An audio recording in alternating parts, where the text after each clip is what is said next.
La République du Congo et la République camerounaise entretiennent de très bonnes relations de coopération. Une coopération qui cible plusieurs secteurs, notamment l'enseignement supérieur, avec le projet en gestation de la mise en place d'une université à inter-État dite Congo-Cameroun à Mokeko dans le département de la Sangha.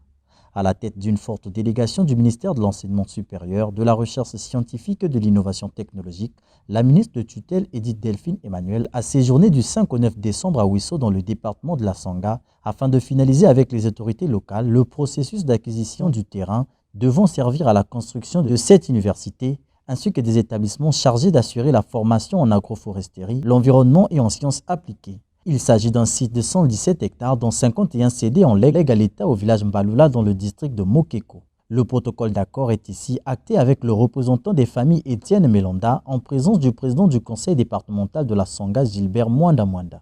Cette réunion succède à la réunion de concertation qui s'est déroulée le 7 décembre 2021 entre les représentants de l'État et les représentants de la famille Lim. La concertation du 7 décembre 2021 s'est achevée par l'accord des deux parties. Le résultat de cette concertation préalable du 7 décembre 2021 est entériné ce 8 décembre 2021 par le ministre de l'Enseignement supérieur, de la Recherche scientifique et de l'Innovation technologique, représentant de l'État, en présence de monsieur le préfet du département de la Sangha et du représentant de la famille Lim. La matérialisation de ce projet est le résultat de la convention conclue par les présidents Denis Sassou Nguesso et Paul Biya et dont l'exécution a conduit à l'ouverture de l'École supérieure internationale de génie numérique à Sang-Malemina.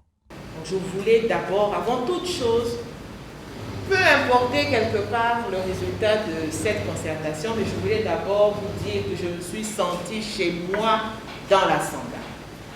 Aujourd'hui, l'heure n'est plus au discours. Il s'agit de sortir ce projet de sa léthargie, d'autant plus que nous sommes confrontés aux efforts qui ont été faits par la partie camerounaise à Sambiena. C'est donc un projet qui est ambitieux. C'est un projet qui est réalisable, mais surtout, c'est un projet dont les retombées d'abord pour la Sangha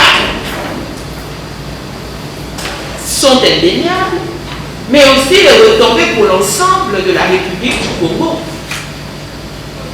Le président de la République, son Excellence M.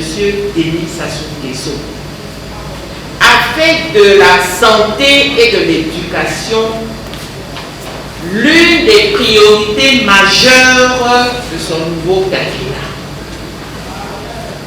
Et cette priorité du président, et il le dit dans son projet de société, doit pouvoir recevoir 25% du budget commun.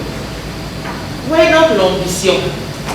Et cette ambition va se matérialiser dans la Sangha après Brazzaville. Cette ambition commune des chefs d'État congolais et camerounais se donne pour credo de former les ressources humaines de qualité dans la sous-région dans les secteurs à fort potentiel.